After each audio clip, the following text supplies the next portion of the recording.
राज ठाकरे यांच्या शिवतीर्थावर आता सुरक्षा व्यवस्था वाढवण्यात आली आहे। उद्धव ठाकरे यांच्या मातोश्री निवासस्थानाजवळ ड्रोन उडाल्याच्या घटनेनंतर आता मनसे अध्यक्ष राज ठाकरे यांच्या सुरक्षेत वाढ करण्यात आली आहे। या घटनेमुळे मुंबईत सुरक्षा यंत्रणांमध्ये खळबळ उडाली असून महत्त्वाच्या राजकीय नेत्यांच्या निवासस्थानाभोवती अधिक सतर्कता वाढण्यात आली आहे। शुक्रवारी पोलीस विभागाने राज ठाकरे यांच्या सुरक्षेचा आढावा घेतला। त्यानंतर शनिवारपासून त्यांच्या शिवतीर्थ निवासस्थानाबाहेर पोलीस बंदोबस्त वाढवण्यात आलाय। यापूर्वी राज ठाकरे यांना Y+ श्रेणीची सुरक्षा मिळालेली आहे, मात्र आता यामध्ये अधिक पोलीस जवान आणि सुरक्षा तपासणीची पातळी वाढवण्यात येईल। सुरक्षेत वाढ का करण्यात आली याबद्दल अधिकृत माहिती पोलिसांकडून दिलेली नाही, मात्र अलीकडेच उद्धव ठाकरे यांच्या मातोश्रीवर ड्रोन फिरल्याच्या घटनेमुळे सुरक्षा विभाग अधिक सजग झालाय।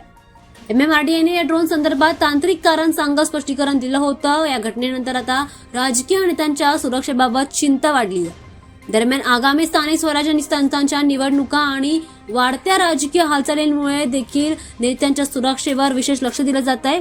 राज ठाकरे हे अलीकडेच अनेक ठिकाणी सभांमधून सक्रियपणे भाषण करत होते, त्यामुळे त्यांच्या हालचालींवर सुद्धा विशेष लक्ष ठेवलं जात आहे असं म्हटलं जात आहे। मातोश्रीवरील ड्रोन प्रकरण आणि आता शिवतीर्थावरील सुरक्षा वाढ या दोन्ही घटनांमुळे मुंबईत राजकीय वातावरण अधिक तापलेलं दिसतंय। हा मुद्दा अतिशय संवेदनशील मुद्दा आहे। संरक्षण यंत्रणा सतर्क आहे, मात्र या घटनेमागचं कारण नेमकं काय आहे हे जाणून घेण्यासाठी सर्वांचं लक्ष पोलिसांच्या पुढील तपासावर आहे।